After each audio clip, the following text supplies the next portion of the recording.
I can make fun of myself now and do stuff around my house that's real stupid and just laugh about it.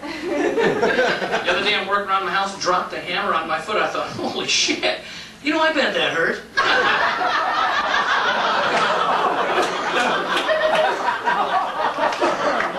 Ow! The first time I went out on a date, I had my hand on my date's knee the whole time in the theater. And she's being real cold and non-responsive, like I wasn't even there. And I'm thinking, wow, what's going on? When the lights came on, I figured out I was rubbing my own knee. So it was kind of, you know, the real scary thing is I was having a real good time.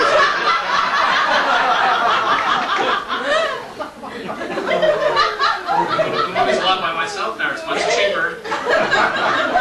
Pretty much the same reaction. So it doesn't really matter. I like to have fun, man. I like to have fun on my chair. I like to do different things because people get so wigged out about people with disabilities. You know, I like to go out. I kind of like to just have fun with people. People say, how can you have fun with a disability like that? Well, for instance, shopping malls, actually, are a lot of fun. You ever been in a shopping mall? There's 1,000 people there and you can't get past them. They're doing that mall walk thing. Yeah. Do y'all think I'm going to have some kind of a Vietnam flashback anyways? Incoming! Women grabbing their children, yeah, wait, here it comes, you know. People say, well, what can you do now? You're in a chair, you can't do anything. I've done more in a wheelchair than I've ever done before. I went skydiving last year. Alright. Yeah, I did a tandem skydive. It was the coolest thing I've ever done. What they do is, this is the cool thing, is they take you and they teach you how to tandem skydive a half an hour before you go up and jump out of this airplane. You learn how to do it. Half an hour. And what they do is they put you on the ground, they tie you to the instructor and say, here's what we're going to do. We're going to take you up to 10,500 feet. We're going to open the door. We're going to swing your legs out of the airplane. At my command, ready, set, skydive, we will roll out of the airplane and free fall for 35 seconds. At that point in time, we will pull the chute and glide gracefully down to the ground. Sounds real good on the ground. They get you up to 10,500 feet. I learned something very, very important at 10,500 feet. They opened the door, swung my legs out, and they said, ready, set, skydive. It was at that point in time I learned something, ladies and gentlemen. If I ever lost the use of my hands or my arms again, I could use my butt as a suction.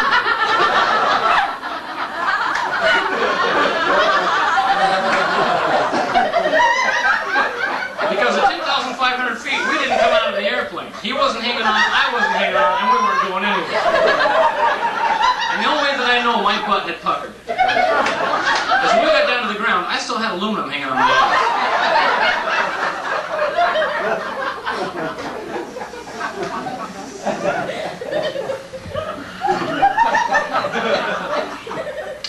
I do triathlons. I like to try to stay in shape. I was doing a triathlon not too long ago, and I was practicing for this triathlon.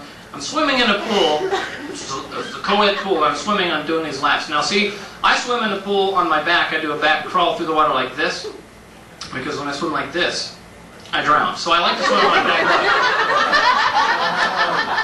And I'm swimming one day, and I look off the side of the pool, and I see 4, maybe 5 people pointing and clapping. I'm going, all right, cool, they know I'm paraplegic, they're giving me incentive, I'm going to try harder.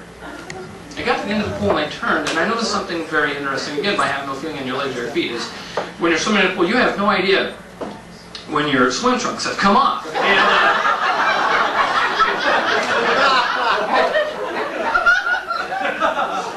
I'm floating in the deep end thinking, looking at my shorts that are kind of around my ankles, thinking, I know they're not supposed to be there. And I'm thinking, well, how do I get them back on now that I'm in the water? Because now I have 2 choices. One, reach down with my hand and grab them and pull them up and drown.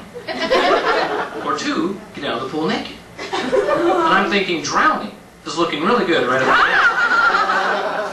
And I did something really stupid. What I did was I reached down with one hand and tried to grab them, which is a stupid move because basically all you do is you just moon people when you flip in the pool.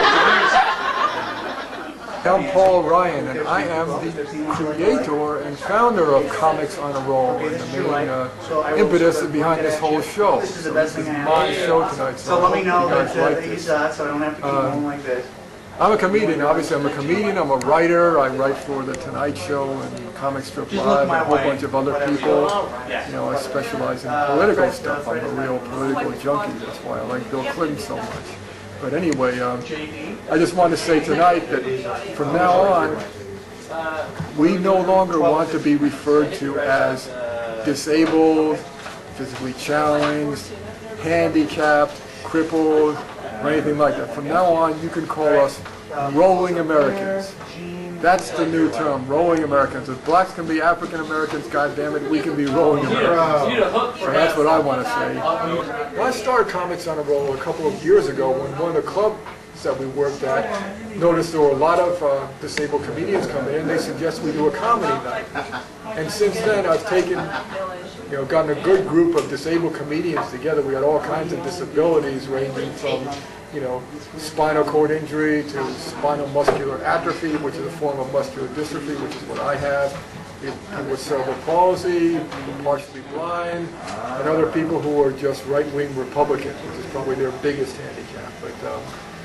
But anyway, so I started this group, and now we're becoming the focal point for fundraising within the disabled community. Our goal is to have us, the disabled, raise money for the disabled. As long as there are disabled people that need money, let us do the fundraising for them. We've been doing quite a lot of that. We're flying to Chicago next week to do a fundraiser. We've done shows all in California. We've done shows on the East Coast. So we're really becoming something of a name in this business right now. We've got people that have been on television and all over the place. So our goal is to show that talented disabled people are the rule, not the exception. To really change the way that people think about disabled people. Instead of when you see someone who's disabled and talented, instead of saying, "Oh, isn't that guy superhuman?" No, he's just another person who is talented, who happens to be disabled. And that's what we are. When I started in comedy, first thing everybody told me was, you gotta have a strong character. Something original, something unique. So I bought the wheelchair.